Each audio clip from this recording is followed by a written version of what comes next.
Recording in progress.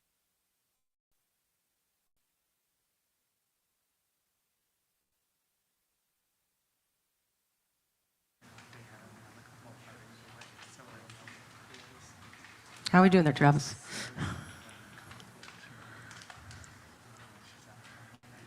Okay, here we go. Good evening, everyone.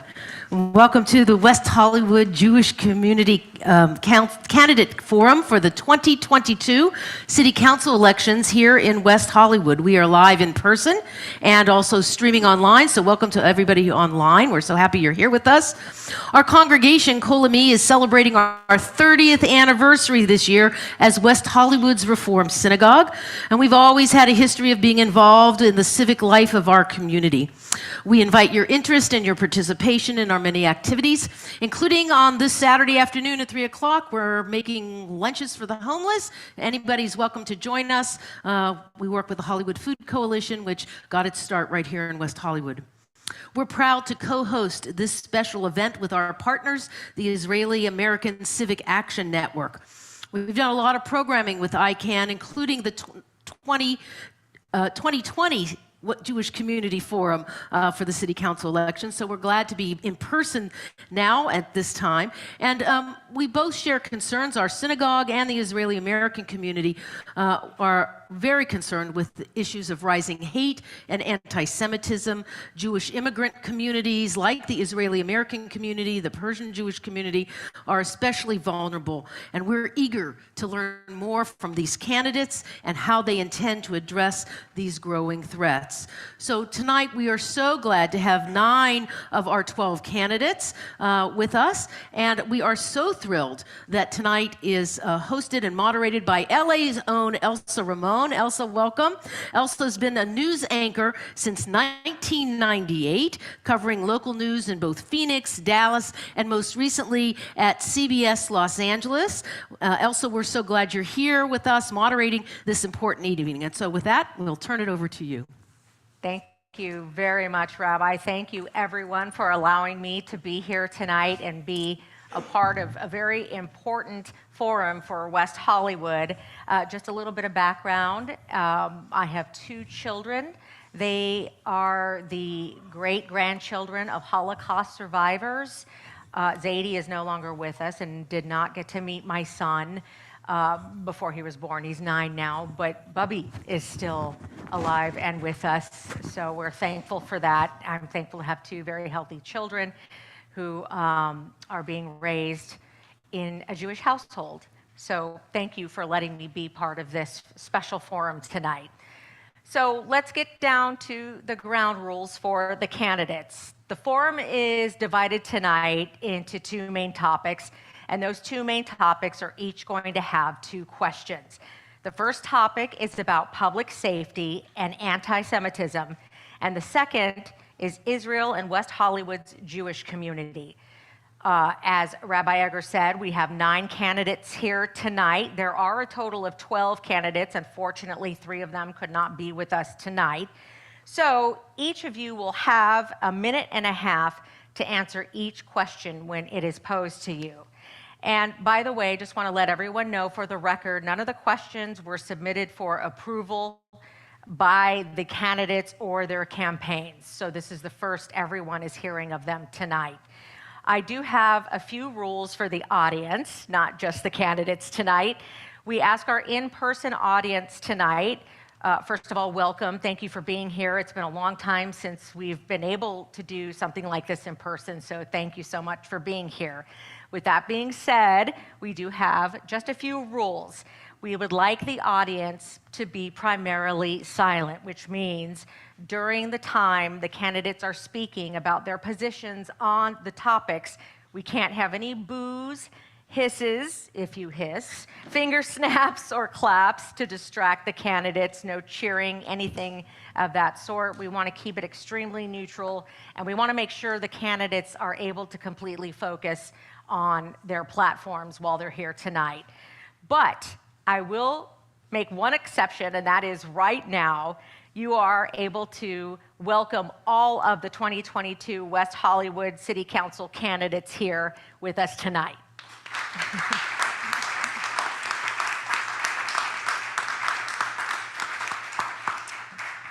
Rabbi Eger, thank you again so much for having me here tonight. So, and candidates, by the way, thank you for taking the time tonight to be with us. We did want to note, again, there are 12 candidates, 9 here tonight. There are 3 open spots on the West Hollywood City Council, so there is a lot of competition tonight. Before we jump into the first topic, I will allow all of you to introduce yourselves. You'll be able to have opening statements and closing statements.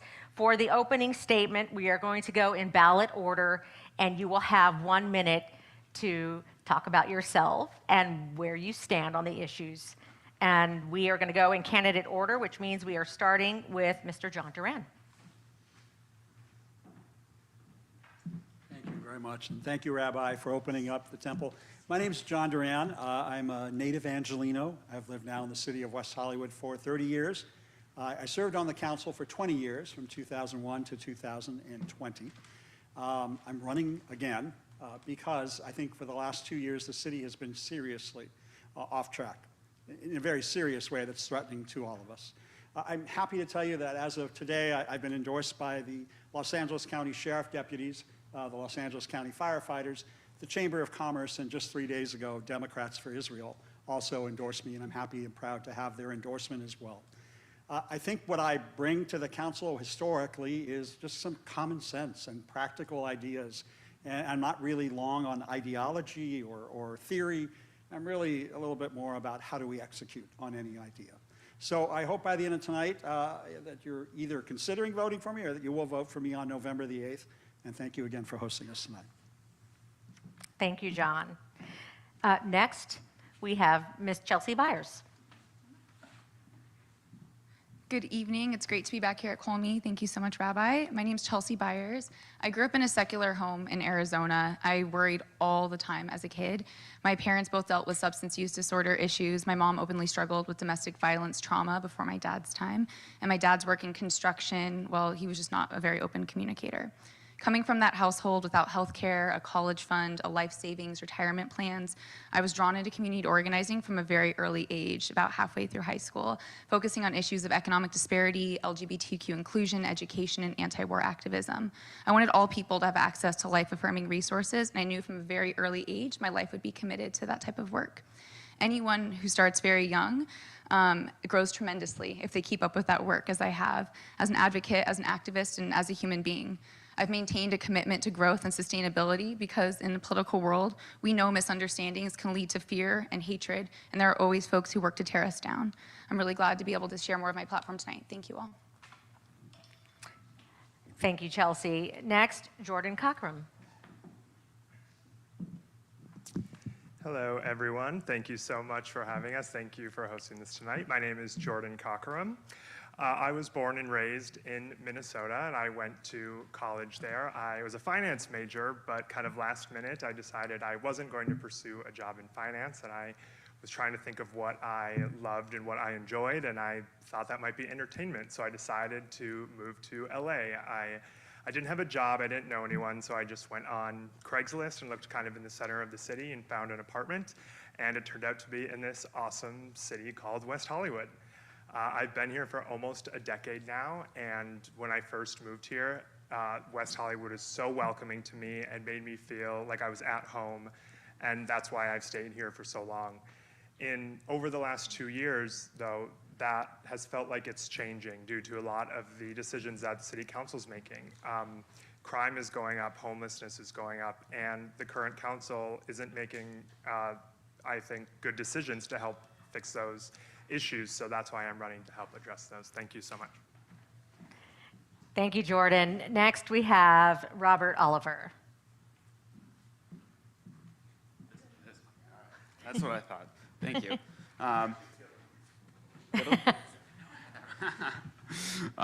I'm Robert Oliver, and I'm running for West Hollywood City Council. Together, I think that we can combat anti-Semitism and make West Hollywood safe. I was raised in LA. I moved to West Hollywood about a decade ago, and I'm proudly Jewish. If you can't tell, I'm wearing a yarmulke, because to me, when I grew up, you always wear a yarmulke in a synagogue. I've dedicated years of my life to public service, As an LA City Council deputy, I worked to provide security resources to the Jewish community. I worked for the Jewish Federation to combat BDS, and as a public safety commissioner, I introduced the Ihra definition of anti-Semitism, which was later adopted by the City Council. I serve on the board of a Jewish nonprofit here in West Hollywood, and I can say that one of my proudest moments in life was getting married atop the mountain overlooking the Dead Sea in Israel to my husband, Mark, who's here tonight. It wasn't a very religious ceremony, but one psalm that we did recite was Im Eshkachek Yerushalayim. Well, I hope I can earn your vote. We'll go into more detail on other issues. Thank you. Thank you. Thank you, Robert. Next, Ben Savage.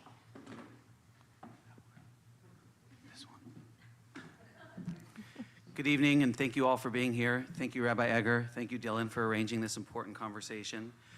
I grew up in Los Angeles. I've lived in West Hollywood for 18 years. I love this community, and I'm running because there are serious issues facing West Hollywood. In the field of public safety, I have neighbors that live on my street in my neighborhood that are scared to leave their houses at night. I'm supporting local and small businesses because local businesses have expressed to me that they feel under attack from the city. The first thing I heard when I started running was a local businessman told me, why do they hate us? So I'm running to protect small businesses. I want to build and work towards more affordable housing for the city so that people that work here and that play here also have the opportunity to live here. I think it's important to also make sure that we protect renters' rights so that our seniors are allowed to age in place and so that we protect the people that live here and make sure that they can all be part of this wonderful city that we call home. I'm so happy to be here, and I look forward to this important conversation. Thank you. Thank you, Ben. Next, we have Mr. Steve Martin. Good evening, everyone. I'm Steve Martin. I've lived in the city since 1979, and I'm running for city council again. I served on the council from 94 to 2003, and frankly, it was one of the most productive times in the city's history. When I initially got involved in the cityhood movement, I didn't really think that I was going to be involved 40 years later. But a few years after we incorporated, the city decided to build a civic center in West Hollywood Park, and I got involved in that because I felt it was important to preserve green space. And from there, I just continued to stay involved, and I got involved in the Democratic Party. I served as president of Stonewall Democratic Club during the height of the AIDS crisis. I was elected as a delegate to the presidential convention in 1998. But I've just always been connected with West Hollywood, and I've always felt it was important to give a voice, whether I was on the council or off the council. And I am a community organizer, and I have spent a lot of time organizing our community. Thank you. Thank you, Mr. Martin. Next, we have Mayor Lauren Meister. Thank you, thank you. Thank you, Kol Ami. Appreciate the time to be here. I'm Lauren Meister. I'm a council member since 2015. I started out a neighborhood advocate, actually handing out newsletters on my block as a neighborhood watch captain, then grew into being a neighborhood leader where I learned everything there is to know about parking issues, traffic issues, development issues, you name it, public safety issues. And that's really where my journey as a public servant started, then ended up on Public Safety Commission, Planning Commission, and eventually was elected to West Hollywood City Council. My priorities are public safety, working on homelessness, and protecting our rent-stabilized units. Thank you. Thank you, Lauren. Next, John Heilman. Thank you, and thank you, Denise and Kol Ami, for hosting us, and Icon for putting on this great program. My name is John Heilman. I helped found the city of West Hollywood 38 years ago. I can't believe it's been 30 years since Kol Ami started. We've had a long history of partnership, whether it's the Baba Yar Monument, whether it's the annual Yom HaShoah event, and I look forward to continuing my service to the city of West Hollywood. My priorities are public safety, restoring the budget for our sheriff's deputies, making sure we address the conflict between the city and the business community and resolve that, and make sure that we have a new approach to homelessness that actually helps people get off the street and into the services that they need. So I look forward to the rest of the questions, and I look forward to your support. Thank you. Thank you, John. And finally, we have Zakia Wright.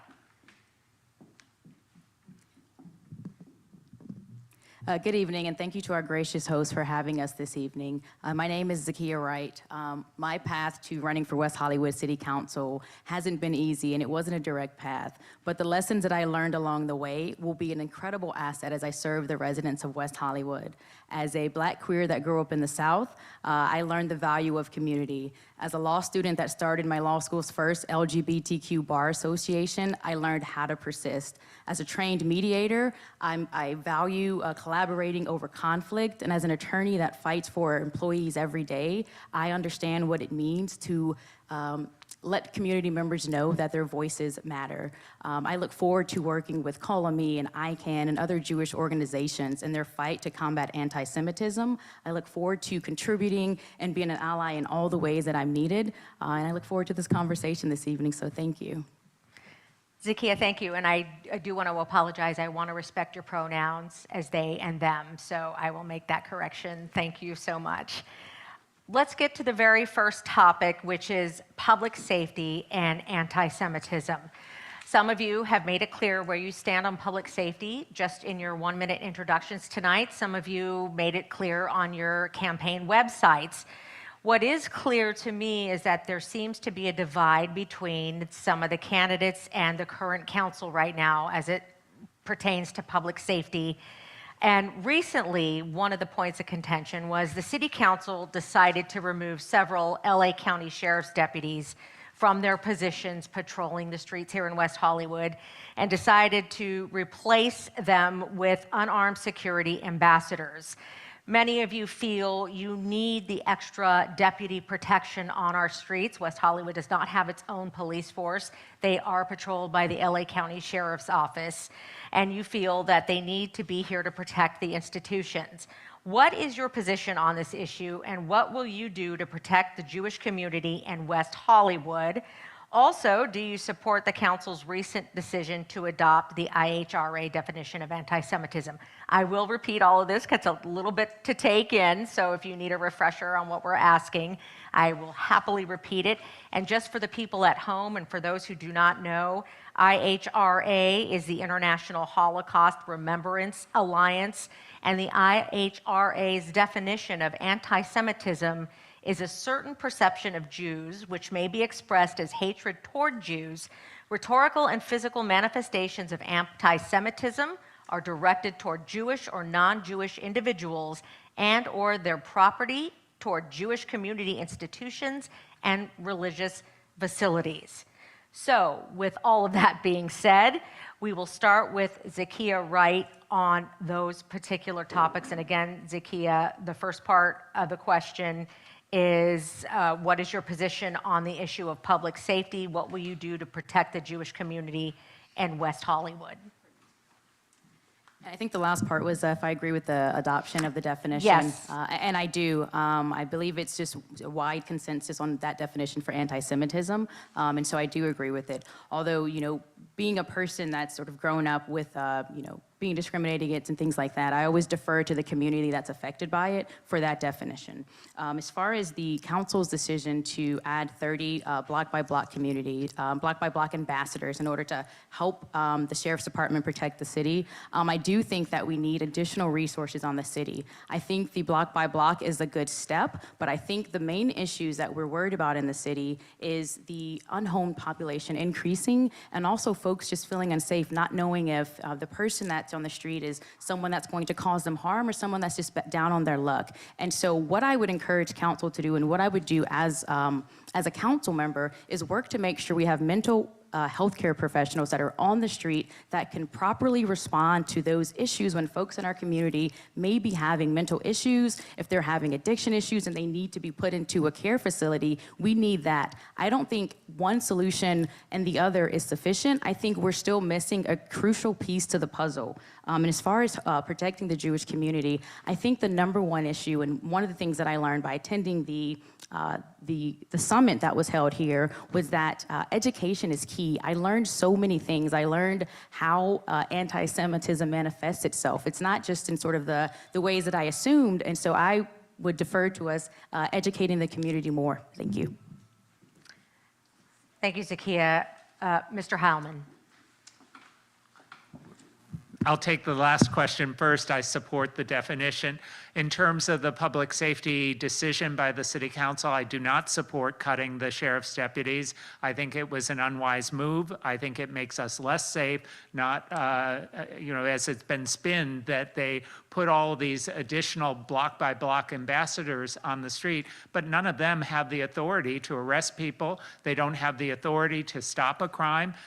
If a crime is in progress, they have to call the sheriffs, and they've cut the sheriff's deputies. That doesn't make any sense. We need more sheriffs on the street who have the authority to arrest people and document hate crimes and to document all the other crimes that happen in this city.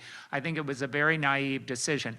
What I would do is restore funding for the sheriffs. I would make sure that all new businesses have security systems. I would also make sure that we have a better system for communicating when crimes occur, not only through block by block, but through all of the private security as well. And I have a number of other things that I would do to promote public safety in the city, including addressing hate crimes. Thank you, John. Lauren Meister. Thank you, and I would appreciate if you talk about, when you talk about council, to say council majority, because actually I voted against cutting sheriff's deputies. When Councilmember Horvath proposed cutting 5 deputies, I said I would not vote for a budget that cut any deputies. I believe we need more deputies. We need them on the streets, walking the streets, and on bicycles so that they are part of the community. Obviously on council, I approved the IHRA resolution officially, and I just, my belief is that we can have it all. We can have sheriff's deputies, we can have block-by-block security ambassadors, and we can have mental health professionals on the street. The more we have mental health professionals on the street, that opens up time for our sheriff's deputies to be doing what they're supposed to be doing, which is preventing crime and solving crimes, and that's what we need our sheriff's deputies to be doing. So, thank you. Thank you, Lauren, and thank you for the correction. Steve Martin. Well, I was probably one of the few people who's up here who came to the council meeting to support the council's position on the definition of anti-Semitism, and that was quite a raucous meeting. I've also was the first person to jump in when the Public Safety Commission, including Robert Oliver, voted to cut 10 deputies out of our 60 as part of a defund program. And frankly, it's not just foolish, it's uninformed and irresponsible and politically performative.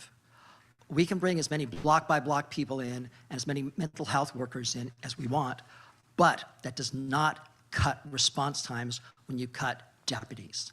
There's no logic to having fewer deputies when you've got an increase in crime. And, we're hearing a lot of talk, a lot of spin. I know the Unite Here candidates, part of their platform is defunding the sheriff. That's all fine and dandy, but be honest with the public about what you plan on doing. My plan is to restore funding to pre-COVID levels and beyond, adding bike patrols, adding foot patrols, and doing what is necessary. I also think that we need to make sure that the sheriff and block by block are really keeping an eye out on our synagogues and our schools, as well as our parks, particularly with all the hate crimes and anti-Semitism we've been seeing as of late. We just don't know. We have been so lucky here in West Hollywood. Is somebody adding that timer? Oh, okay. I told you it would haunt you later. Next, Mr. Ben Savage. Thank you. I too was at the IHRA council meeting, and I don't agree that there was strong support. While the council voted 5-0 to pass the resolution, I was in that room, and there was enormous criticism of the IHRA resolution, and I want to make sure that we have strong people on the council that will never fold to people that are promoting anti-Semitism, and they're against the Israeli people.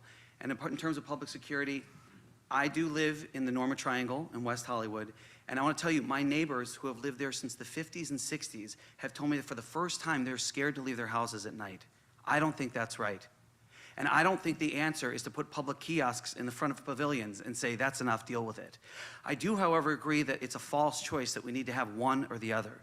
We need to provide and restore funding for the public sheriffs and for the sheriff's department. And we also need to provide funding for block by block, mental health services, social services, clinical health services, because there are different situations and difficult circumstances. And in terms of the Israeli community and the Jewish community, we need to always protect them, be strong, because it doesn't take long for a skirmish in the West Bank or the Middle East to take place on Sushi Fumi on La Cienega, where Jewish residents are suddenly attacked and beaten for no reason. So we always need to be ever vigilant and make sure that our Jewish community and our Israeli friends are always taken care of and looked after. Again, I'm strongly in support of restoring the funding for the Sheriff's Department. And again, I also think we should be funding other services as well. Thank you. Thank you, Ben. Robert Oliver. Thank you. So I guess just to go down the list, for the Ihra definition, I do support it. I actually introduced it at the Public Safety Commission, as I mentioned, and then it moved to council. I spoke in favor of the Jewish Community Security Plan. If I'm elected, I will strengthen it. It is an important partnership. It lays a roadmap out for partnership between law enforcement, community organizations, residents, and other stakeholders in the community. I did not support the reduction. I spoke against the reduction in sheriff's deputies at that council meeting. What I did was I voted to move a conversation from an unelected appointed board to council. One sign of a flailing campaign is attacking other candidates. So I'm not going to, but I will welcome anybody to look at a 2020 op-ed written by Mr. Martin, which basically is the same argument made by a commissioner to defund.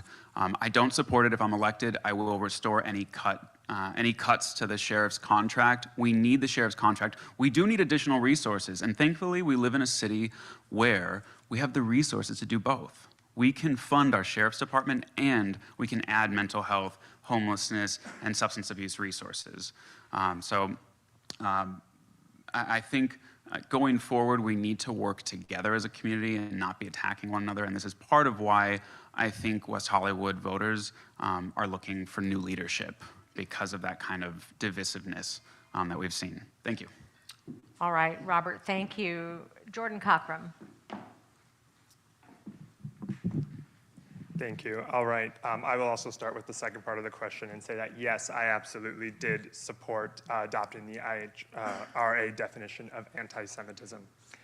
For the first part of the question, I did not or do not agree with cutting funding for the Sheriff's Department in West Hollywood.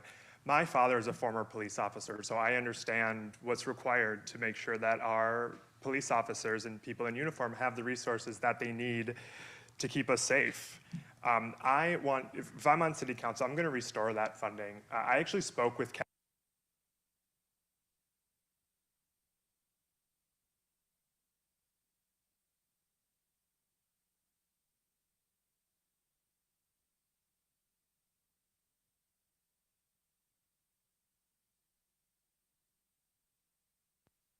I've spoken to residents, and that's something they want as well. Having more of those foot patrols in the neighborhoods are what's going to keep us safe and reduce crime, and that's a great way to also deter and spot when there are anti-Semitic or any sort of hate crime issues that are happening in the neighborhood. We want that. We want that in West Hollywood, and that's what the residents want, and so that's what I'm going to push for. Thank you so much. Thank you, Jordan. Chelsea Byers. I'll follow the same pattern and flip the response questions. I think it's a great thing that we have a definition on the books now for anti-Semitism, one that was drawn up by the community. It's a model for other communities to follow and write their own definitions for hate crimes as well. I also just want to say, to Ben's point, there was dissent in the chamber that night, and I think that beckons the community and city council to ask what's next. How do we provide education to further this discussion? Because it's not enough to just let folks, be embroiled in this sort of unknowing of what's next. We have to answer that as a community, and I think more education eradication is terrific. We also need to be really aggressive when it comes to public safety. The thing we're fearing the most, which is removing these sheriff deputies from the streets, actually hasn't happened yet. We have to be really attentive to when that begins to happen, check the data, make sure we're doing as much as possible. We've been incredibly aggressive when it comes to public safety in just the recent months since the fears have risen. We've had nightlife safety task force. We've had a ton of different meetings specific to different types of issues, the cell phone theft that was happening in clubs. That's the type of vigilance we need to keep on. And with regards to the Jewish Community Safety Plan, it's been a little bit of time since it's been implemented. We absolutely need to reevaluate, see if it's working, see if it's meeting all of the needs that we have as an evolving community in these evolving times. Thank you. All right, Chelsea, thank you. And finally, Mr. John Duran. Yes, on the definition, get that out of the way. So I was born and raised in East LA, and everybody on our block was either Latino or Jewish. That's what East LA looked like in the 1960s.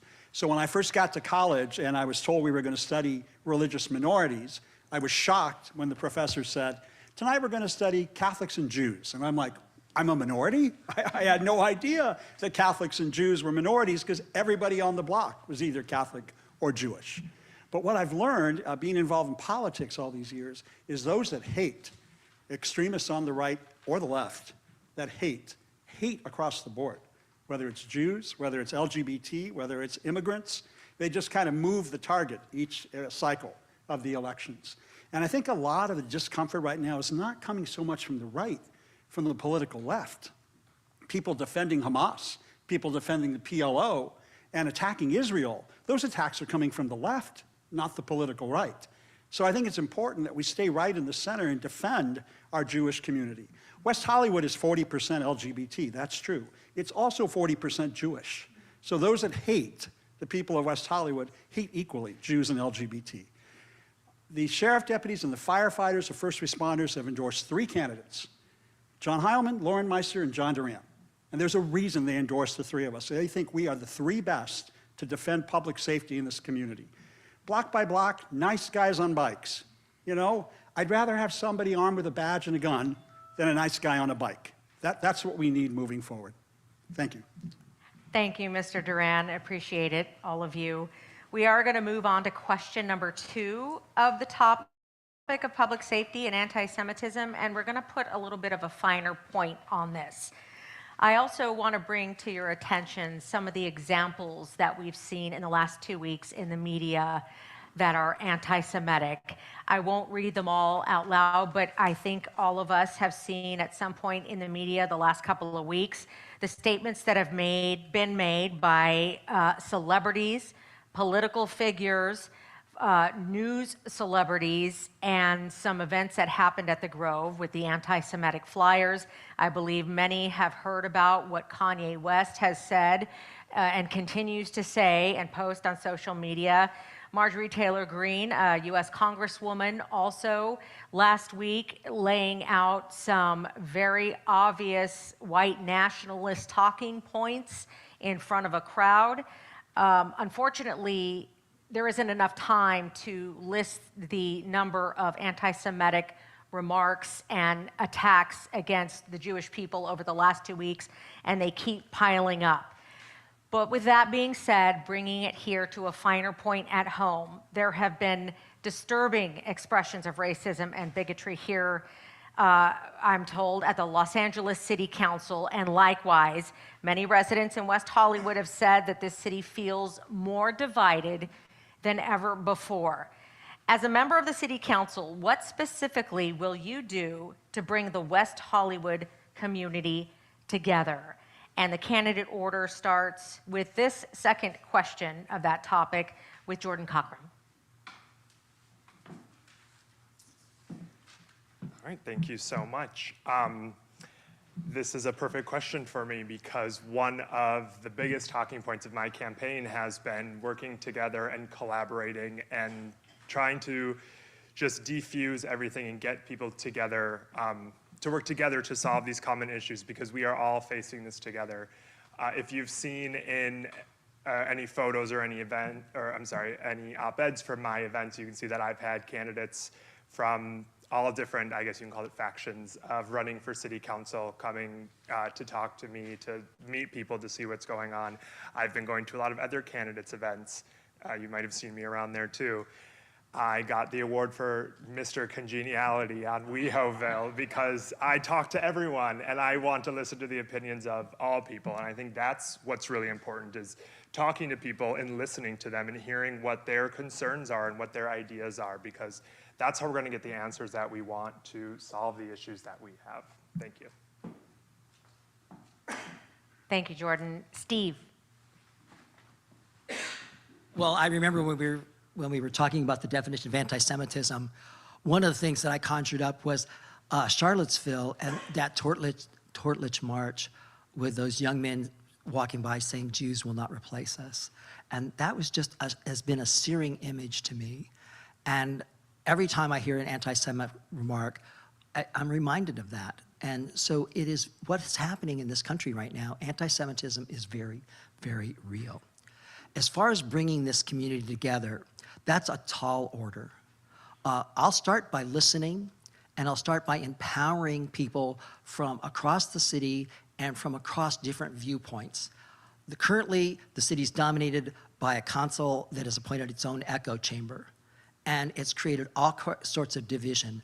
There is this sense that the city needs to impose its own ideology on people and how we think, and frankly, there's getting a lot of pushback on it. We really need to move forward, and it's hard because we've moved from a place of dysfunction back in 2020 to a bigger sense of dysfunction in 2022, and ideally we want to end that. Thank you. Thank you, Mr. Martin. Robert Oliver.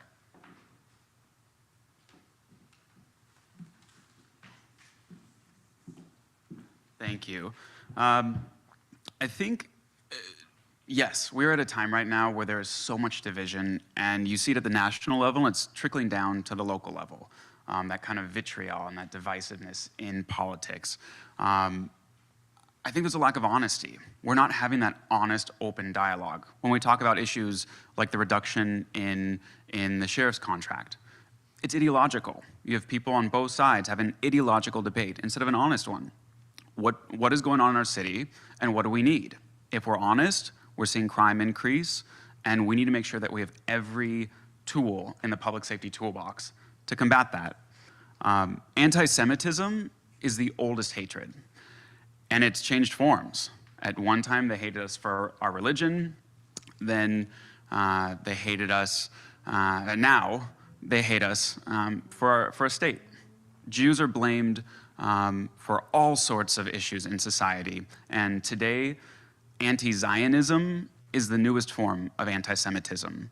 So I, as a council member, will be vigilant, will call it out, will not give a platform to it. In 2019, a Nakba film, a propaganda, an anti-Israel propaganda film was screened in West Hollywood on the taxpayer's dime. I will not vote to support that kind of use of taxpayer funds if I'm elected. We need to not give it a voice. We need to bring people together, not allow voices to come in that want to divide us. And it's time to move back to a time when reasonable people could disagree, we could find compromise, and it wasn't all about ideology and being right. It's about community. Thank you. Thank you, Mr. Oliver. Your time is up. Next, we'll have Chelsea Byers. I'm a community organizer by skill and by practice. It's an ability I have to bring people together from across difficult differences. I've also been somebody who's never shied away from a difficult conversation. So I believe that modeling that sort of leadership helps bring folks from the margins into community in new ways. I was really grateful to be able to participate in the Anti-Semitism Summit here at Kol Ami, hosted by ICANN. I think those sort of discussions, which we've had many of in the last several months as community, are necessary, and we need to be in more regular space. It's nice when you're somebody who goes to those rooms, but you start to see some of the same folks. The question is, how do we extend that sort of conversation to others, bring people into difficult discussions? Days of dialogue, something I witnessed Los Angeles have. The first time I sat down with law enforcement officers, community activists, Black Lives Matter folks, people you would never think would have a conversation together. I think we're the city of inclusion, of creativity. Both of those values help us find really thoughtful pathways to be able to bring folks into conversation, which is more and more necessary. Thank you. Thank you, Ms. Byers. Next, Mr. John Duran. Thank you. I've written a few op-eds in Wehoville about various issues. This was an issue I wrote about. Our current city government has people separated by their differences: a transgender advisory board, a gay and lesbian advisory board, a disability board, a women's board, a seniors board. And what's ended up happening is we have set up silos made up on people's differences without people talking to one another. I've proposed blowing up all the boards and creating one human relations commission in the city of West Hollywood, where people are allowed to educate one another about their culture, their community, their heritage. Otherwise, we end up just having groups of people talking to themselves and never educating others about what the differences are. I've always said people should focus not on how we're different, but what we have in common. That's where the focus needs to be. And we can't do that in different silos of different communities of people who are not cross-talking with one another. It's time to blow up all these boards. They've just become nests for political hacks, Democratic Party activists, future council members, and they're not really serving any purpose other than creating the divisiveness. One Human Relations Commission focusing on all these issues with various people from various communities all working together in unison. I think that's what we need moving forward from here. Thank you. Thank you, John. Lauren Meister. Thank you very much. Well, I brought forward the Anti-Semitism Summit with ICANN and Kol Ami, and one of the reasons is we need to have education. That is a big part of ridding the world of anti-Semitism is education. But we also need to make sure that there are consequences for hate crimes and consequences for hate. And that means that we need a strong district attorney.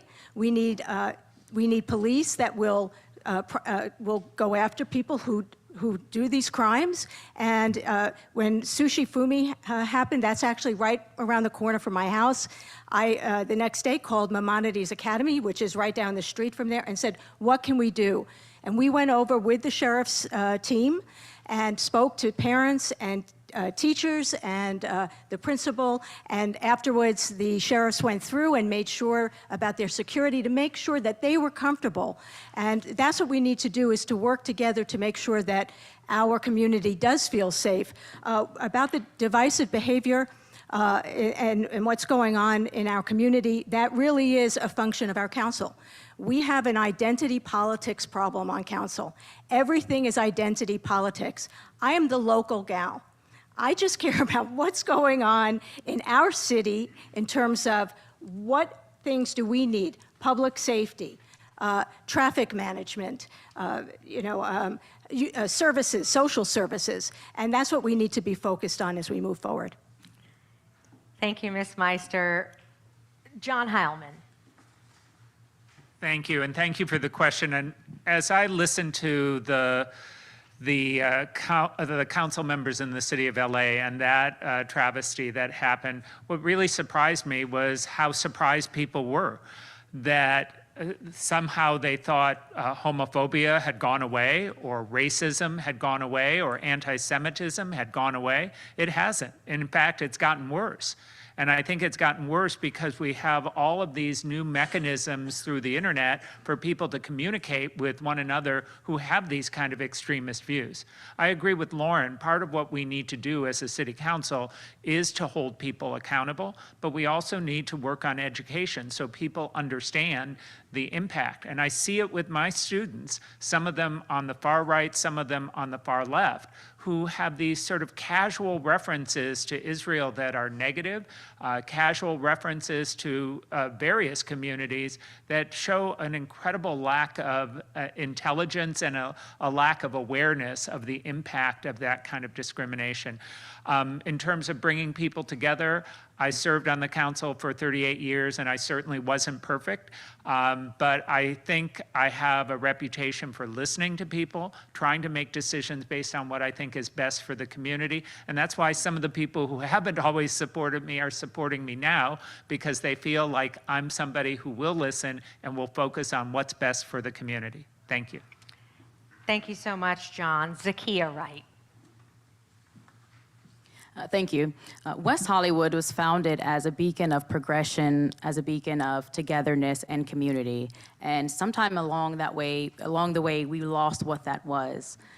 We have, LGBTQ felt safe and secure here. The Jewish community felt safe here. And now we find ourselves now being so split that we can't even sit in the same room and have an honest conversation. And to me, that starts with leadership. That starts with leadership not telling the truth about facts and statistics. It starts with folks having outside interests that aren't relevant and directly germane to the lives of the folks that live in West Hollywood. It starts with folks, misconstruing numbers and saying things that just aren't true, so we can't actually ever get to the issue because we're still fighting about what's true and what's not. And so some of that, as I've been campaigning and talking to folks at their doors, they say the most redundant thing that I've heard, and not redundant in a bad way, but just that's been repeated, is that no one is listening. And so that's making them angry, it's making them pull out, it's making them not want to participate, and then, they become hostile towards leadership, but it's because leadership aren't paying attention to their interests. And so it's our job as elected officials and as candidates hoping to be, to make sure we are pushing forward, we're spreading the truth, and we're having honest conversations because it matters to the daily lives of everyone in the city, and we can't act like it's going to go away. It's going to get worse if we don't start addressing it and being honest about what's happening. Thank you. Right on time, Zakia, thank you. And finally on this topic, Ben Savage. I'm glad we're having this conversation. Anti-Semitism is an extremely important topic and something that needs to be addressed openly and honestly. First of all, the fact that anyone would feel comfortable denigrating another human being is insulting. We're all children of God, and I strongly believe in addressing anti-Semitism now, because if you let it grow and you let it fester, we all know how that ends. So it's important to have these conversations and have them now openly and honestly. In terms of the city council and setting a new tone, that's why I believe that I'm running for city council. We need new leadership, people that are passionate about the city, people that will fight for the residents, people that will fight for local businesses, people will fight for renters, people will fight for local workers, because this is a wonderful city and it's passionate and it's strong, but we need people who are in charge, who care about the city and are strong enough to look beyond social media, and it will fight for what's right. Thank you. Thank you so much, Ben. We're going to move on to our second topic now, which is Israel and the Jewish community. I don't think it's a big secret that the city of West Hollywood has a long history of working with Israel and Israel-related organizations. You heard Mr. Duran also point out earlier that the Jewish population here in West Hollywood is large, obviously in Los Angeles County. This is a civic meeting.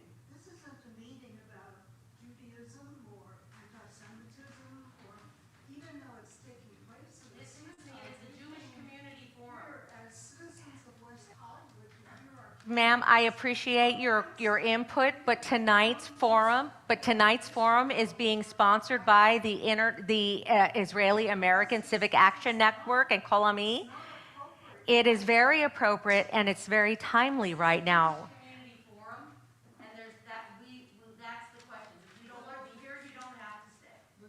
anti-Semitism is not an urgent, one of the most urgent matters. I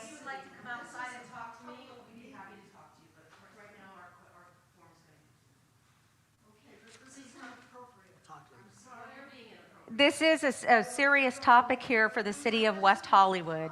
Because it's in a religious institution.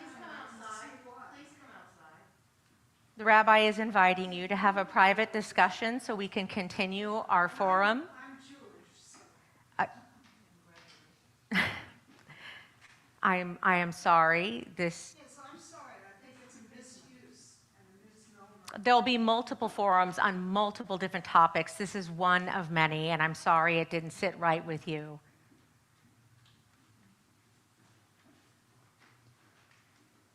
Thank you, Rabbi.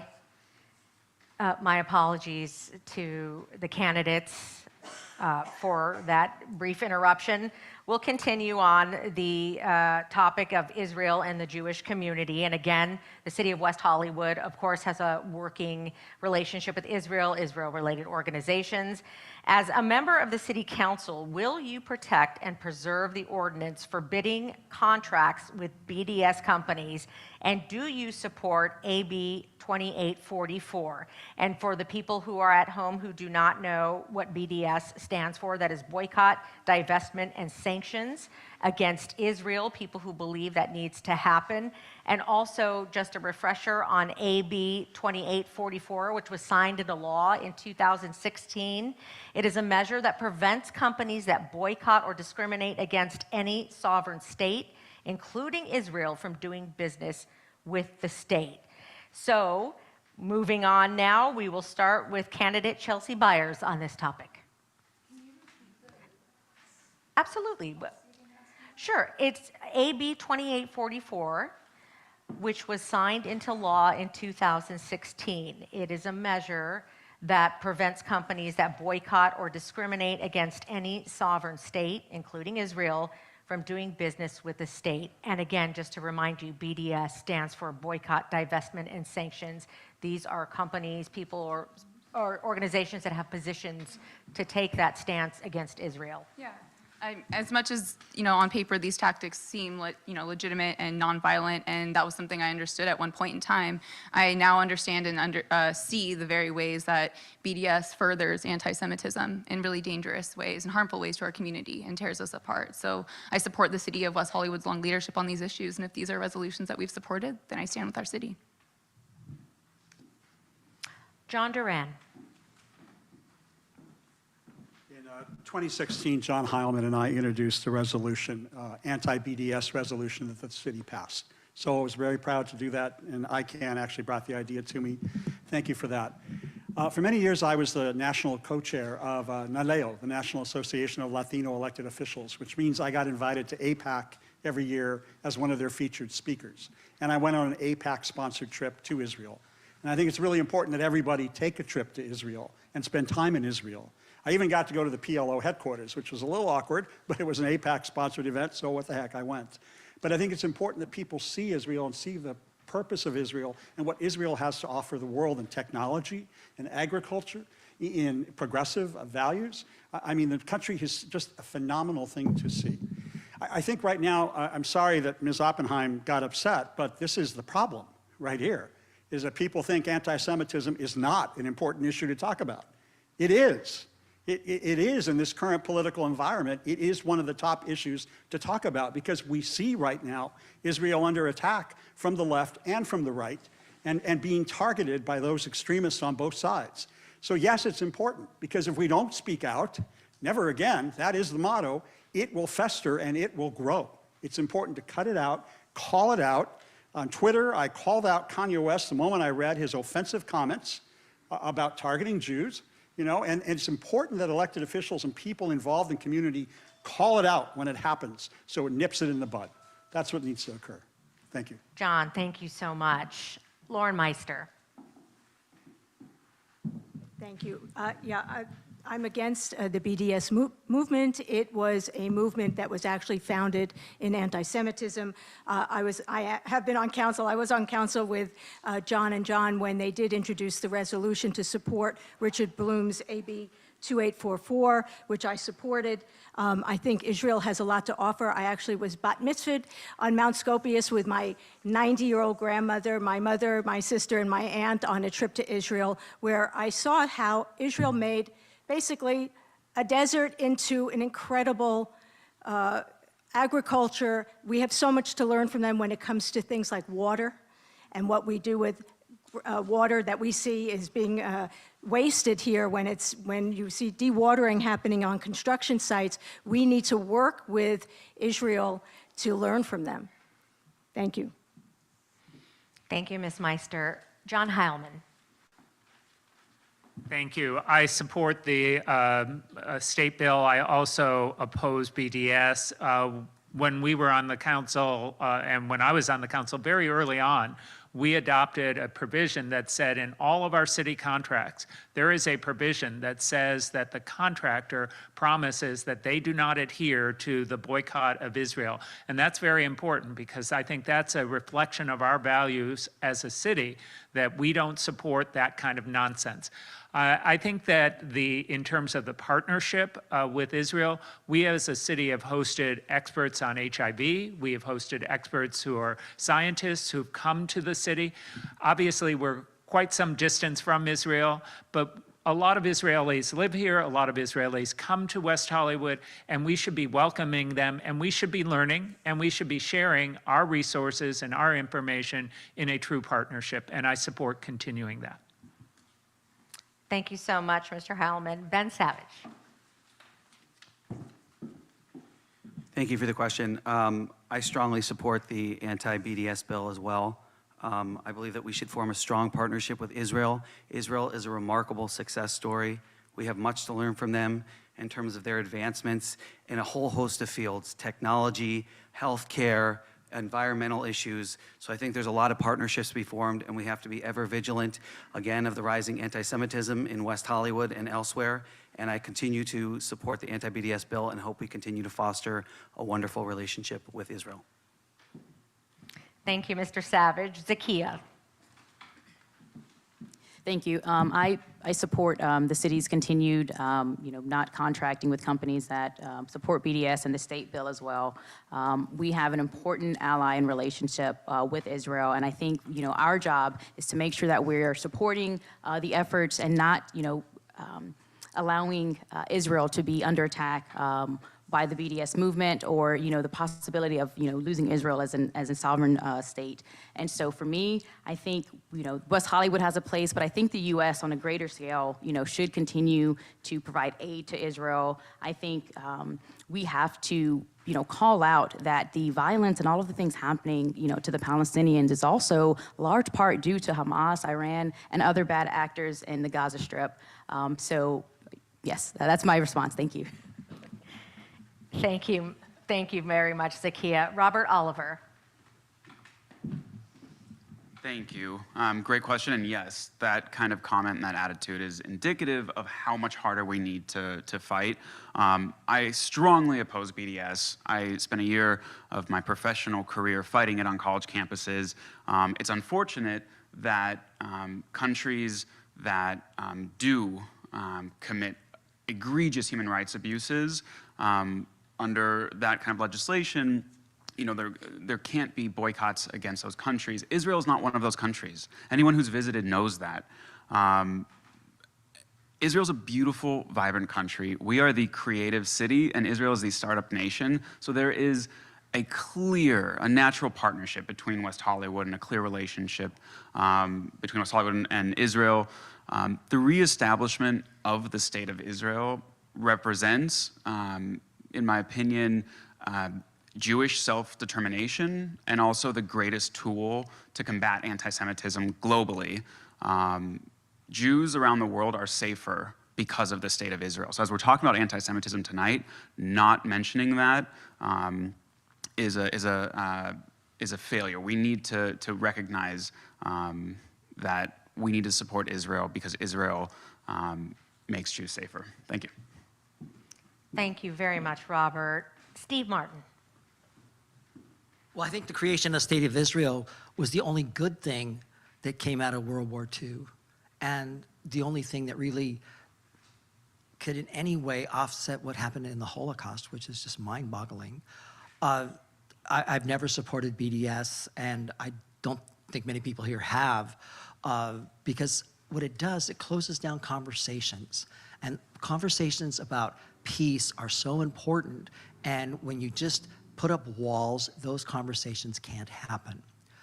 The one thing that impresses me about Israel isn't so much about their technology or their agricultural policies or their vibrant nightlife in Tel Aviv. It's the fact that as a country, much like the United States, they call into question their founding principles, and they try to be better people as often as not. I know we struggle with that in our own country, but I think that is one thing that Americans and Israelis have in common, that we want to create the best society that we can be. And that's just very important because not many countries in the world do that. Thank you. Thank you very much, Mr. Martin. And finally, Jordan Cockram. Thank you very much. So I am very against the BDS movement, and I do support the state bill. I don't believe in working with any companies that are actively trying to divest or not support Israel. It is just flat out racist, veiled behind the fake attempt to not support a nation that violates human rights. If you actually cared that much about nations that violated human rights, you would also be boycotting China or Saudi Arabia that openly execute citizens for speaking out against the government. It's not a secret. So if you're supporting boycotting Israel, it's veiled racism.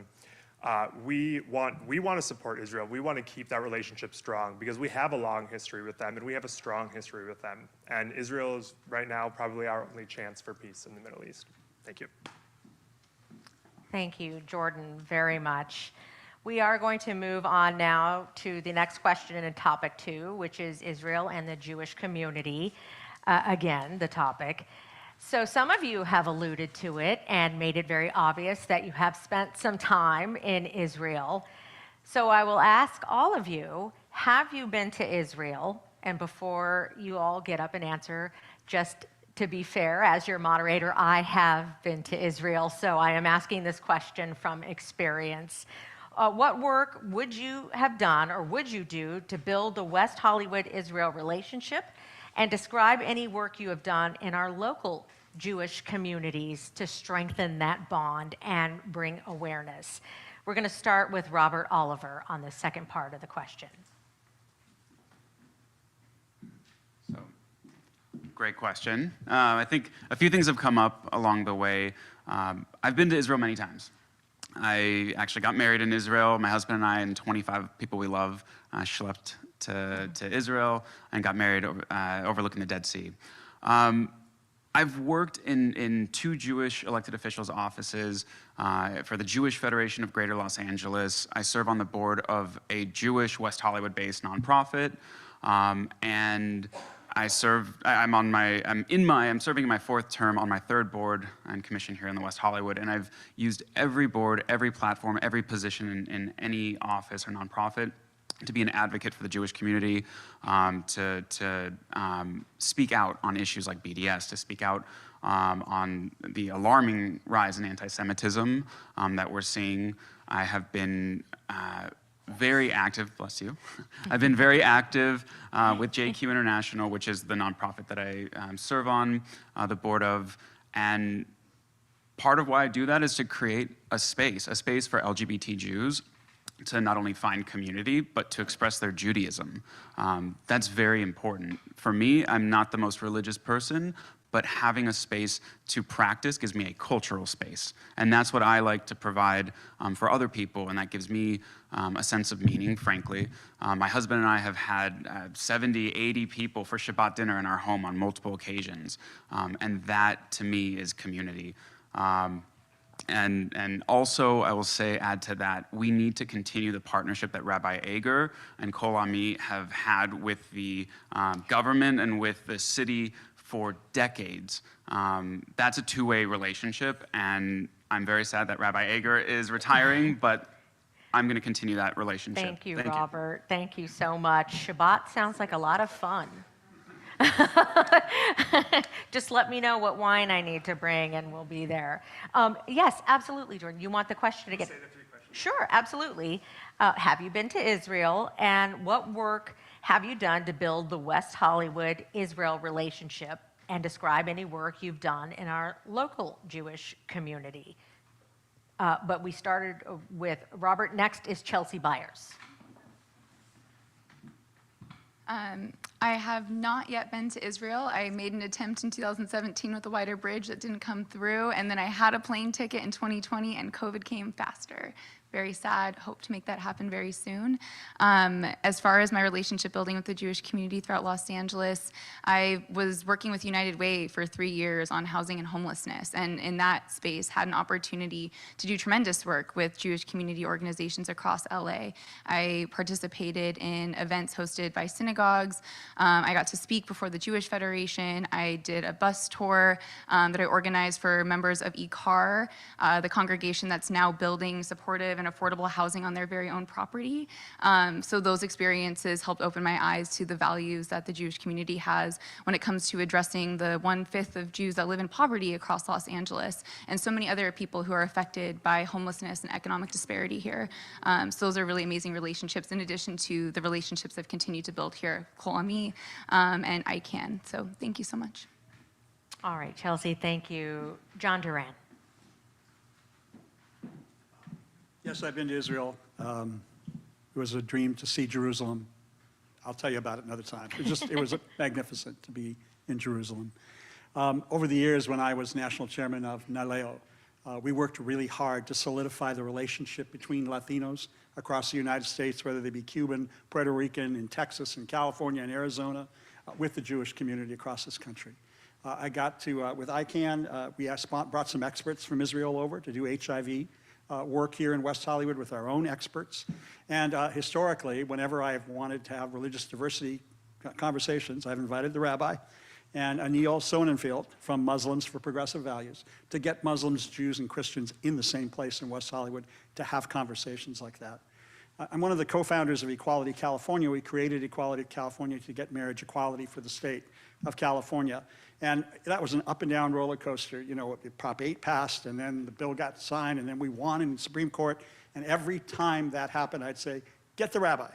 Because it was important to me that we had people of faith at all these press conferences. And people of faith didn't just mean Episcopalian ministers or people from our own MCC churches. I wanted to have a rabbi present at every press conference. Fortunately, she always said yes. And we always made sure that Judaism was up front in the battle for marriage equality as one of the things that we were doing together as a community. If I go back to council, I'll continue to do that again. Thank you. Thank you, John. Zakia Wright. Thank you. I've not yet visited Israel, but everyone that I know that has gone can't stop talking about it. And I did see that Kol Ami is going next summer, so if you'll have me, I would love to come. One of the things that I've done, with the local Jewish community, I do pro bono work with Bet Tzedek, and I have for the last 4 years.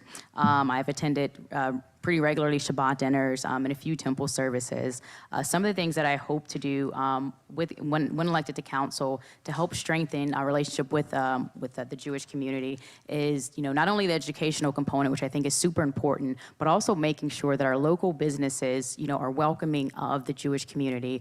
One of the things that I've seen done well was with an org called Transcan Work, where they did training with managers, supervisors, and business owners. And at the end of that training, they were given like a decal to say, I've been trained, I'm, trans friendly, and I would like to see our businesses have decals in the windows that shows that they are welcoming and supportive of the Jewish community, and that also that they've had the training to be able to talk about it with their employees, and also to show that we won't tolerate, anti-Semitism and things in the city. And finally, I've spoken with, a few members of like JQ International just asking, what would you need more from the city in order to feel better supported? And some of the things that they said was, better recognition of holy days, not having city events on some of those days, to be better about educating people about what the festivals and holidays and things like that are. And I fully support that, because I think in order for us to get past our biases, that we have to understand other people's cultures and traditions, and I welcome that in the city. Thank you. Thank you, Zakia. Lauren Meister. Thank you. So, yes, I've been to Israel. I come from Brooklyn, New York. My family, for me, being Jewish is more a cultural thing than a religious thing. And when you grow up in New York, you would understand that. My grandmother, her whole life wanted to go to Israel, so when it was her 90th birthday, she said, I'm taking the family and we're going to Israel. And we got to tour all of Israel, and it was really, like I said, an amazing experience, because they are so ahead of everyone, especially when it comes to agriculture and technology. So what I would say is I would love to work with Israel on things like our water issues, smart technology, tourism, which Israel has an incredible tourism industry. And as far as here, I would like to work with the ADL, Jewish Federation, ICANN, obviously Kol Ami, on educating here about anti-Semitism, because it's so important that children learn about the Holocaust. We cannot allow the schools to just omit parts of history. And it's not about religion, it's about history, it's about what really happened. So we have to make sure that we educate our people. So, thank you. Thank you so much, Ms. Meister. Steve Martin. I have not been to Israel, but it would be a great place to go. There's so many opportunities to enhance our relationship, the city's relationship with the Jewish community, particularly on cultural events and things that have maybe fallen by the wayside. But I think we often forget that when we started Cityhood, it was really an alliance between Jewish seniors and gay men. And it was a remarkable alliance, as Denise is saying, because people really came together, crossed, and all kinds of divides to really make a city where all of us felt safe. Speaking to that, though, is that I've been very concerned. I've been fighting to protect housing for seniors. Many of them, because of the demographics, are Jewish. I provided pro bono work for seniors who've been harassed by landlords. I've really been fighting hard, as has Lauren Meister, on the issue of one-for-one replacement housing. We want to discourage the demolition of rent-controlled housing because we want to keep our senior community, which is largely Jewish, in place for as long as we can. I've also advocated a guaranteed income program to keep people of limited income who are often Jewish in place, part of our community, and because they've represented a lot of the vibrancy of not just our history, but of who we are today. I mean, I've been blessed to have a neighbor that's always inviting us out for Shabbos dinner. I was blessed to have be married by Denise Ager on the roof. We're not Jewish, but she was the most, how we say, beloved person of faith that we could think of to seal our union. So thank you. Thank you, Steve. Ben Savage. Thank you. I have not had the opportunity to visit Israel, so please sign me up for that Kol Ami trip. I'm in. Very much looking forward to it. My mother did live in Israel and taught there, and we have very close friends that are from Israel. In terms of partnerships and cross-partnerships, I'm very proud of my work with the Israel Cancer Research Fund, and I think that's something that we've missed tonight and something that we should be discussing, is that a lot of our seniors, Jewish, non-Jewish, are affected by cancer. That's something that affects all of us, my own family included. And so I believe that that's an important program that we could work with and explore. The ICRF Fund is really a wonderful organization which gives grants and research funding to scientists in Israel who are coming up with innovative and breaking cures for cancer research. They're not as inhibited as they are here by bureaucratic red tape, so they're really on the cutting edge of cancer research. So I think that's something that we could really explore and discuss and continue that relationship. Thank you. Thank you, Ben. Jordan Cockram. Thank you. Yes, I have been to Israel. It's way too good of a story to try to cram into 90 seconds. I ended up going with Birthright on the second LGBT tour. So please come up and ask me about it. It was great. I have not been involved with the Jewish community here connecting, Israel to West Hollywood. And that's why I'm really excited to be here and so happy to meet all of you. My whole campaign and platform has been about meeting people and talking to people and hearing their experiences and what we can do and what I can do to become involved and how I can strengthen relationships and make those connections and make things better for everyone. I actually spoke with the rabbi a month or so ago who mentioned to me that there have been people in city government who have never come here, never done anything with the community until we get close to election time. And I don't want to be one of those people. I want to be involved right from the beginning because that's how you become a part of the community and that's how you can help it grow. And that's what I want to do. Thank you. Jordan, thank you very much. And John Heilman. Thank you. Like Chelsea, I was planning on going to Israel in 2020 and COVID shut that down, but I hope to go in 2023, so maybe I can join with everyone else on this trip. In terms of partnering, we partnered with Kol Ami for many years on our annual Yom HaShoah event. We partnered and co-sponsored many of the visitors who came here from Israel. And what hasn't been mentioned is our incredible network of social services that we established in the city of West Hollywood. And many of our largest agencies that we fund come out of the Jewish community. Jewish Family Service runs our senior center and does all of our senior programs. Jewish Vocational Services operates our job placement program at the library. Beth Tzedek, that Zakia mentioned, runs many of our legal assistance programs. And no one has also mentioned our Russian-speaking community, many of whom are Jewish. We've partnered with them on an annual Hanukkah lighting festival. We've partnered with them with the Babi Yar Monument. We've partnered with them in terms of providing affordable housing, which is a critical need for many in the immigrant community. I think there are a lot of opportunities for us to continue this partnership by sponsoring activities, inviting people. The reference to tourism is great. And I think we also have to acknowledge Israel's incredible leadership on LGBTQ issues. It's the only country in that region where people can be openly gay. And we should acknowledge that is such progress for that part of the world. Thank you. John, thank you so much. And for all the candidates who have not been to Israel, I will just say when you do go, rest assured that any corner store you pop into, the baba ganoush and hummus is out of this world. It is so good. I haven't been there in 10 years and I still think about it. So keep that in mind when you are there. We do have some extra time for a bonus question, but it is tight.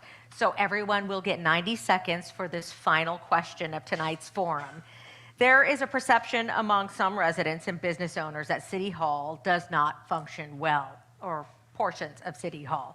What vision do you have about how City Hall can be run more effectively and efficiently, and what will you personally do to make this happen? Again, you have 90 seconds to answer this question, and we'll start with Steve Martin. Well, I think City Hall functions very well if you're a deep-pocketed developer. That's always been a problem. It does not work so well for other people. I mean, particularly people trying to open up businesses in the city. And we really need to look at how we're doing business in West Hollywood at City Hall. We have had a 20-year tenure of a very successful run with our former city manager, but we really need fresh eyes at City Hall. There is a lot of dysfunction at City Hall now, but there was a lot of dysfunction at City Hall before 2020. I mean, we had bad headlines, dysfunctional deputies, we had sex scandals. So things were not the promised land before 2020. We thought we were getting change for the better. Unfortunately, we didn't. Now, I believe that I can bring together people because I have the outside eyes. I've been the person who's been coming to the planning commission meetings, going to the council meetings, and fighting for the residents when the need be. I was Marquita and Robert Oliver and I are the only three candidates that showed up at the June 4th City Council meeting to talk about the cuts on the Sheriff's Department. I mean, you know, other people apparently felt that they could just sort of parachute in on the issue. But I believe that I'm uniquely positioned because I am not taking money from developers. I'm not represented I'm not controlled by the Chamber of Commerce. I'm not controlled by any unions, but I can approach these things independently with what's in the best interest of the residents. Thank you. Thank you. Thank you, Steve. Zakia Wright.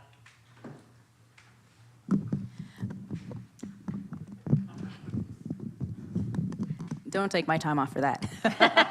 I don't know that I would say that City Hall is is dysfunctional, I'll say that there are some issues that we need to really look at, and I think it starts at the base.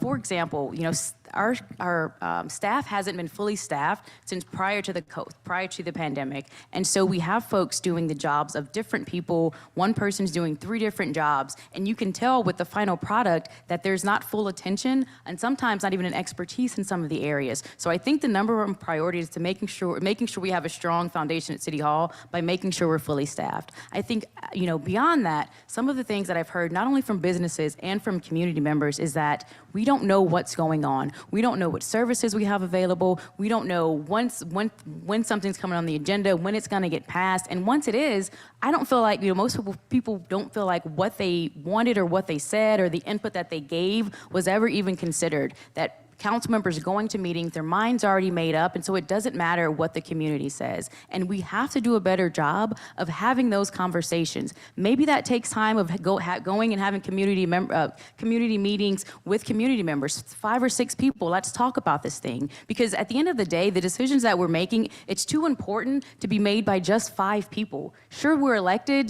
folks are elected, but we're elected and we're given power from the people, and so what the community wants should always be in consideration. And so one of the things that I'll do is what I'm doing now is meeting with small groups of residents and asking, what are your concerns? What are your solutions? Here's what I propose. Let's have a good discourse and make sure we come to a solution that we can all live with. Thank you. Thank you, Zakia. John Heilman. Thank you for this question. I'm concerned as well as to what's happening at City Hall. Number one, we need to get all of the employees back to City Hall so that people can actually work together and that the community can access the services they need. Secondly, we need an ombudsperson who can work with small businesses to help them navigate the process. The larger developers hire their own people to do it, but a small business trying to open is delayed and delayed and delayed, and they don't know who to call. Third, I think we need to address the issue of the city council interfering with the staff. I've heard from city employee after city employee that they're afraid to provide accurate information when they feel the council will retaliate against them. They feel that the council, if they disagree, will then deny them opportunities for promotion. That's a culture that needs to change. We need to make sure that our professional staff feel comfortable giving their best advice, giving the best information. We need to make sure that the council also changes and will be willing to listen not only to the city staff, but to the public when the public raises concerns. John, thank you very much. Jordan. Thank you. So I have found that organization has been one of the biggest issues at City Hall. And so many people who are either running or talking about what to do for city council is they say we have to do this, we have to do that, but no one actually has a real plan. It's just, well, we need to fix organization or we need to support people. I have spoken to residents and people who are trying to open businesses within the city. And one of the biggest examples of disorganization is the permitting process for not just businesses, but also for just remodels in homes. It takes forever and it's incredibly disorganized. You get assigned a permit technician at City Hall and you're just emailing between them back and forth. The permitting process takes forever. And I actually have a plan to fix that. I just want to create a simple dashboard on the city website, which would act like a checklist. And if you're applying for your electrical permit or something, it would say you have to turn in A, B, and C. And when you turn in those on the website, it's right there. It says what day and time you turned them in. When you're finished, it says, all right, as of today at noon, you're done. It's on to the city now. And that will help us identify those bottlenecks in the process, because we can see if it's taking the city a month to get to the next steps after you've turned everything in, then we know it's the city's problem. And it could either be there's not enough employees and we need to bring them all back home, or maybe the employees aren't working as hard as they should be to advance those permits. Either way, whatever the issue is, it will help us identify that. Thank you. Thank you, Jordan. Ben Savage. Thank you for the question. I want to tell you about I want to tell you about my neighbor Larry, and I've told this story before. But Larry woke up the other morning and he had an unhoused community member sleeping on his front porch, and he didn't know what to do. He didn't want to call the sheriffs because he didn't want a heavily armed response. So what did he do? He called the Met Team emergency hotline. It went to voicemail. Then he called block by block. And what happened? They waited an hour, and when they showed up, they said, you should call the sheriff's department. So clearly something's not working in the mechanism, in the system. So we need to really fix that and work on the community safety, because unless we're all safe and taken care of, nothing else really matters.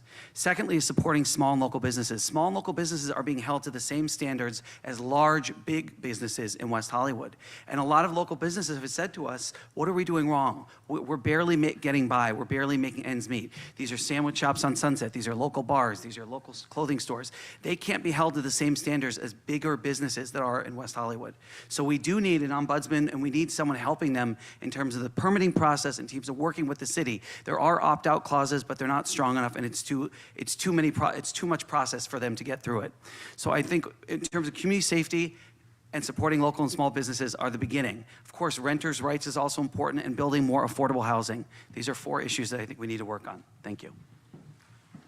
Ben, thank you very much. Next up, Robert Oliver. Thank you. And I think it's time for us to tone down the rhetoric. We have seen this ideological fight. People do show up with a preconceived or a predetermined idea and decision. It's time to bring these issues back to local. We are focusing on broader issues, which we've been a city of activism, and I want to continue that, but we first need to maintain quality of life and focus on regional issues. Homelessness, housing affordability, public safety, our transportation infrastructure. That's why I'm running. And we need new leadership, and we need leaders with experience.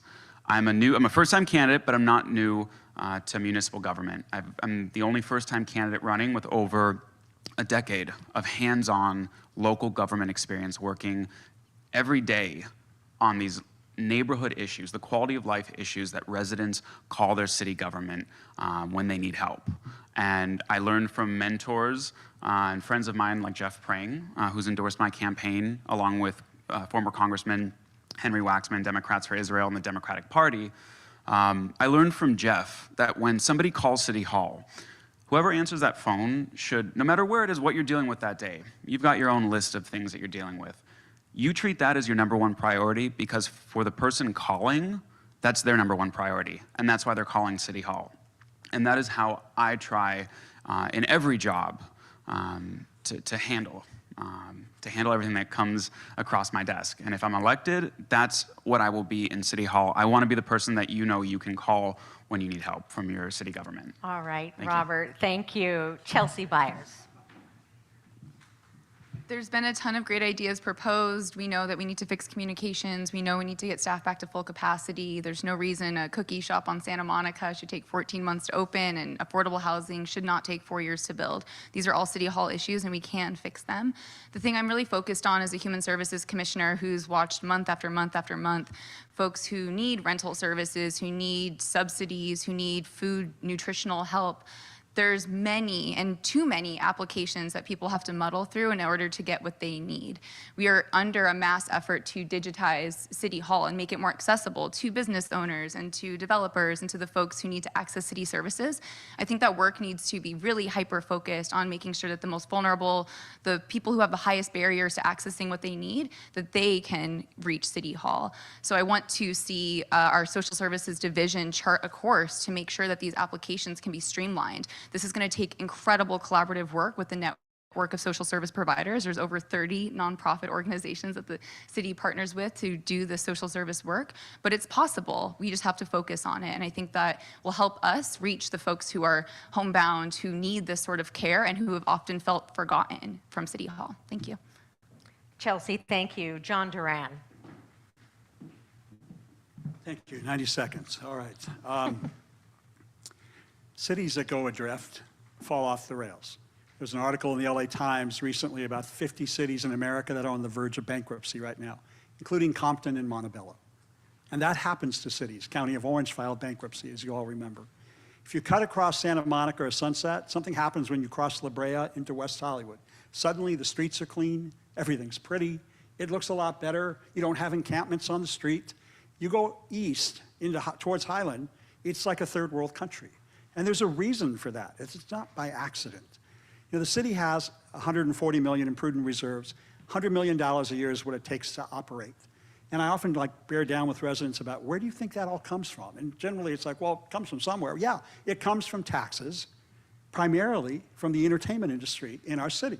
Hotels, nightlife, bars, restaurants, that's where the lion's share of the taxes come from.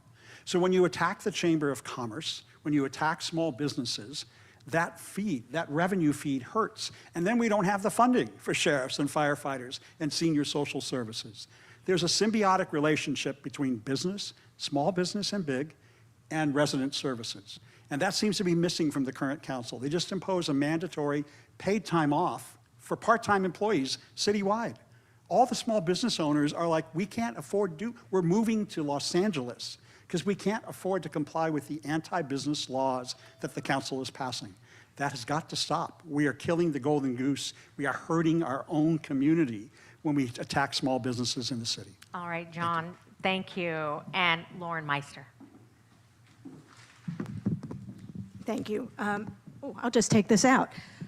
So when I joined City Council, one of the first things I did was put forward a small business initiative with a small business task force for them to put forward ideas, for us to work together on ideas on how to streamline business in our city, getting permits in our city, and we have been working on that. I see things from a different perspective. First of all, I don't see the City Hall as dysfunctional as maybe some other people see it. I see that it's council majority that's dysfunctional, that's causing the dysfunction. Our new city manager, actually, one of his, David Wilson's strong points is organization. And he's moved people around and he's given them some different jobs based on what he sees as their area where they can excel. And I've actually been very happy with how he has reorganized City Hall. So I think part of the problem is that our city council majority has been putting forward so many different things. Our city hall, they don't know what to do first.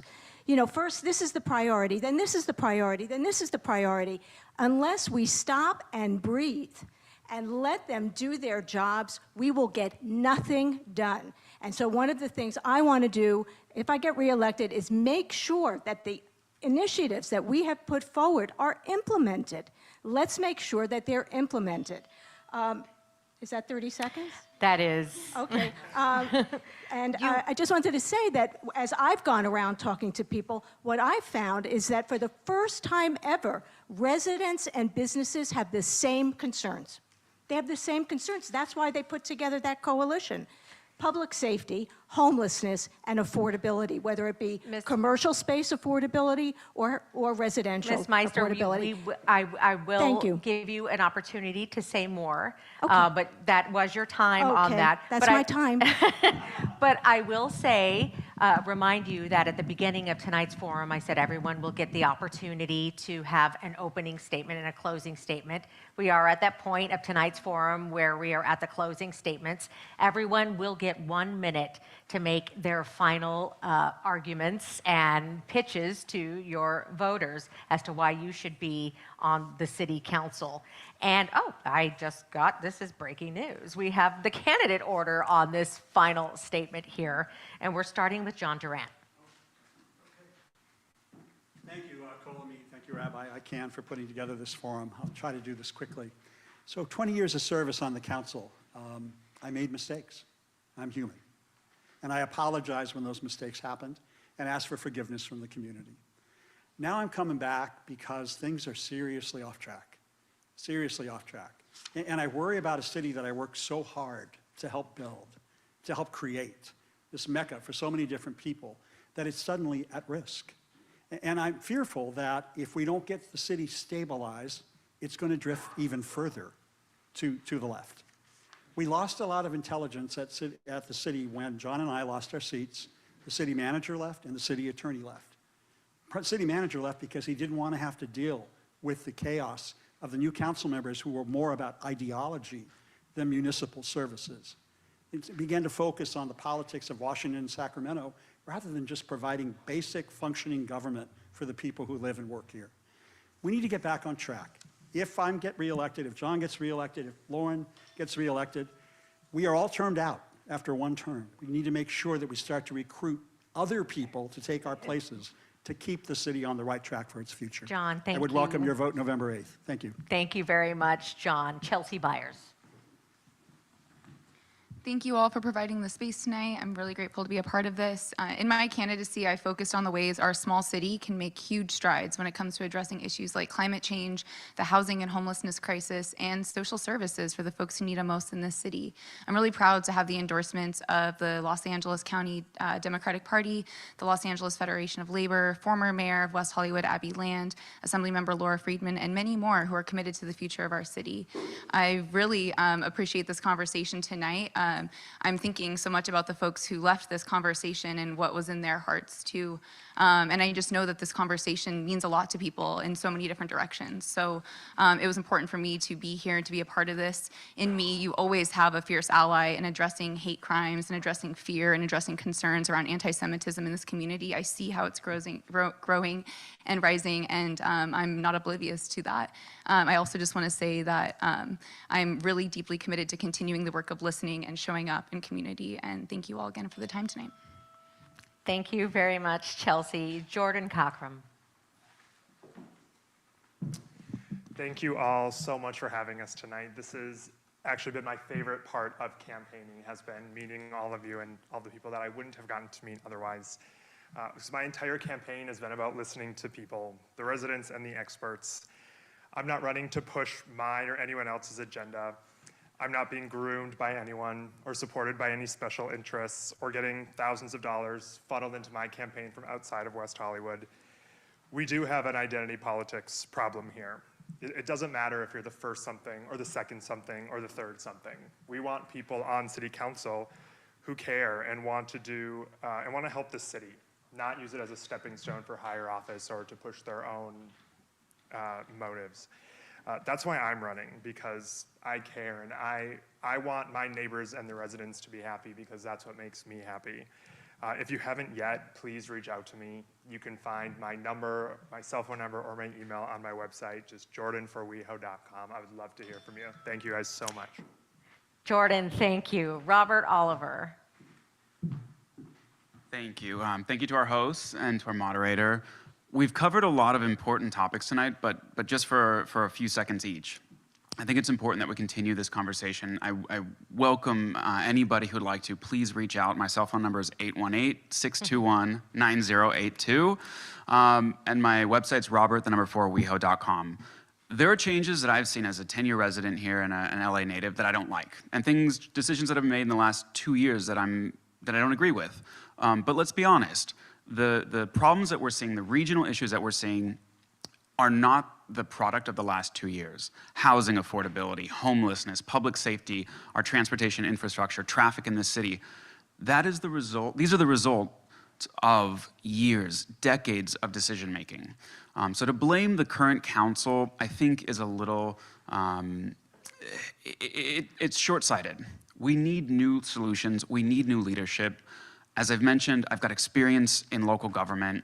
I've dedicated my career and life to public service, and I hope that I can earn your vote. Thank you. Thank you, Robert. Ben Savage. Thank you for the opportunity to be here tonight. Thank you, Rabbi Egger. Thank you, Dylan. And thank you all so much for being here. I just want to say that I'm enormously proud to live in this city. I value the diversity. I value the culture. I value the people. There's brilliant people here. They're creative, they're passionate, they're intelligent, they want to do the right thing. But I think we've lost touch with city council, and respectfully, I don't think the answer is to go backwards. I think the answer is to go forward and work with leaders, new, fresh leaders, who will continue to protect the city and will protect future generations, our seniors, our renters, our long-term residents. I want to keep this city safe. I want my neighbors to sleep well at night. I want my family to sleep well at night. And I think we need to cultivate and protect and promote leaders that are going to fight for this city. I'm not a politician. I'm a long-term community member who loves this city and wants to do right for it. I have no special interest supporting me except myself, because I believe that much in this city and I want to keep it safe and I want to watch it grow because I'm proud to live here. Thank you. Ben, thank you. Mr. Martin. Well, I want to thank the Temple for doing this, and this was a great event. You know, if I was endorsed by one of the current incumbents, I would be asking you, yeah, you know, it's not their fault. But it is their fault. And they have led us on a real path of divisiveness, and they haven't listened to the residents. I have a very grassroots campaign. My campaign is supported by neighborhood leaders across the city. And I have support all over the city. You can tell that by my signs. But I want to be back on city council to give you a voice that you've been deprived of way too long, not just the last 2 years. So anyway, thank you again. Thank you so much, Steve. Lauren Meister. Thank you. And I'm really glad that you brought up the whole theme of dysfunction. I think that one thing, since I'm mayor, I'm no drama. I'm the no drama mayor. And I have to be honest, City Hall loves that I'm the no drama mayor. And I think that the residents do too. And I think the residents know that I'm an independent voice. I mean, you can ask John Heilman and John Duran on council, who were on council with me, that I was always an independent voice, and that's why I think I have the resident support. I can tell you that I was endorsed by DFI, that's the Democrats for Israel. I can tell you I was endorsed by the West Hollywood Democratic Club, West Hollywood Beverly Hills Democratic Club. But the truth is I've really been endorsed by the residents of this city. With all the money that I've raised, which has been about $85,000, 85% of it have come from residents. They've come from residents and small businesses of West Hollywood. And I think that speaks for itself. I want to thank Rabbi Egger for this. I want to thank Dylan, Elsa. We really appreciate it. And thank all of you for being here and all of you at home. Thank you. Thank you, Mayor Meister. John Heilman. Thank you, and thank you for hosting this, and thank you everyone for being here tonight. I love the city of West Hollywood with the drama, with the problems. I dedicated 36 years of my life to this city, and I want to make sure we get back to basics. And I'm one of the few candidates up here who actually has a track record. A number of people have talked about problems, but in terms of housing, I'm the one who drafted the rent control ordinance. I'm the one who established the housing corporation that builds permanently affordable housing. I'm the one who adopted the inclusionary ordinance that requires developers to set aside 20% of the housing for low and moderate income residents. I'm the one who established the whole network of social services funding. I'm the one who helped initiate the climate action plan. So all of the issues that have been talked about, I've had a leadership role in making those issues arise and making those programs and policies get adopted. In terms of public safety, I have a long track record of working in partnership with the sheriffs to bring down crime and address the problems in our community, and I would ask for your support. John, thank you. And finally, Zakia Wright. So we have a really important, big decision that we get to make. We're deciding today, by November 8th, what the future of the city will be. We get to decide who's going to make those decisions, who's going to be at the helm, who's going to respect your interests, and who's going to represent the things that you want. And I can tell you that I'm committed to making sure that conversations like these are a regular part of my term when I'm in office, because it's not enough for me to say I want this to happen, because I have 4 other people that I'll have to convince. It's important to me to say this is what community is saying and mean it, because I've spoken with you all. I would love to continue the dialogue. You can learn more about me at writeforweho.com. I won't give up my cell number, but if you talk to me, I will, because this is broadcast. But anyways, but thank you for this. Thank you for tonight. This has been amazing. I've enjoyed the conversation. I've enjoyed the attentiveness, because this is what it's about. The civic engagement, showing up, being present. We have to do it in order to make our democracy better. So thank you. Zakia, thank you. I would like to personally thank all the candidates for allowing me to spend some time with you tonight. I've enjoyed learning about all of you leading up to tonight's forum. And thank you so much for trusting me to ask the questions and to listen to what you have to say. I also want to thank Rabbi Egger and Congregation Kol Ami, and of course Dylan and ICANN for allowing me to be here tonight as well and to serve as your moderator. I humbly thank you so much, and I wish all of you the best. Thank you for being here tonight. If you're in-house, thank you for being here, and for those of you at home watching, streaming, thank you too. Everyone, have a wonderful night.